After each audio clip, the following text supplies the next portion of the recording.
एक राजा था। उसका प्रण था वह रोज 1.25 मन आंवले दान करके ही खाना खाता था। इसलिए उसका नाम आंवलिया राजा पड़ गया।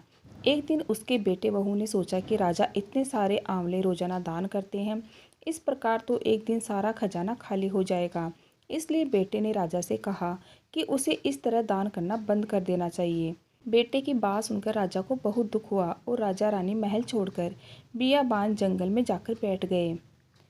राजा रानी आंवला दान नहीं कर पाए और प्रण के कारण कुछ खाया नहीं। जब भूखे प्यासे 7 दिन हो गए तब भगवान ने सोचा कि यदि मैंने इसका प्रण नहीं रखा और इसका सत नहीं रखा तो विश्वास चला जाएगा। इसलिए भगवान ने जंगल में ही महल, राज्य और बाग बगीचे सब बना दिए और ढेरों आंवले के पेड़ लगा दिए। सुबह राजा रानी उठे तो देखा कि जंगल में उनके राज्य से भी दुगुना राज्य बसा हुआ है। राजा रानी से कहने लगे, रानी देख कहते हैं सत मत छोड़े सूरमा, सत छोड़या पत जाए, सत की छोड़ी लक्ष्मी फिर मिलेगी आए। आओ नहा धोकर आंवले दान करें और भोजन करें। राजा रानी ने आंवले दान करके खाना खाया और खुशी खुशी जंगल में रहने लगे। उधर आंवला देवता का अपमान करने व माता पिता से बुरा व्यवहार करने के कारण बहू बेटे के बुरे दिन आ गए।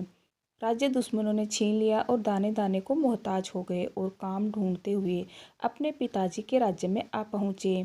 उनके हालात इतने बिगड़े हुए थे कि पिता ने उन्हें बिना पहचाने हुए काम पर रख लिया। बेटे बहू सोच भी नहीं सकते कि उनके माता पिता इतने बड़े राज्य के मालिक भी हो सकते हैं, सो उन्होंने भी अपने माता पिता को नहीं पहचाना। एक दिन बहू ने सास के बाल गूंथते समय उनकी पीठ पर मस्सा देखा। उसे यह सोचकर रोना आने लगा कि ऐसा मस्सा मेरी सास के भी था। हमने ये सोचकर उन्हें आंवले दान करने से रोका था कि हमारा धन नष्ट हो जाएगा। आज वे लोग न जाने कहाँ होंगे। यह सोचकर बहू को रोना आने लगा और आंसू टपक टपक कर सास की पीठ पर गिरने लगे। रानी ने तुरंत पलटकर देखा और पूछा कि तू क्यों रो रही है। उसने बताया कि आपकी पीठ जैसा मस्सा मेरी सास की पीठ पर भी था। हमने उन्हें आंवले दान करने से मना कर दिया था, इसलिए वे घर छोड़कर कहीं चले गए।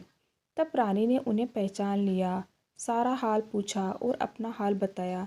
अपने बेटे बहू को समझाया कि दान करने से धन कम नहीं होता बल्कि बढ़ता है। बेटे बहू भी अब सुख से राजा रानी के साथ रहने लगे। हे भगवान, जैसा राजा रानी का सत रखा वैसा सबका सत रखना। कहते सुनते सारे परिवार को सुखी रखना।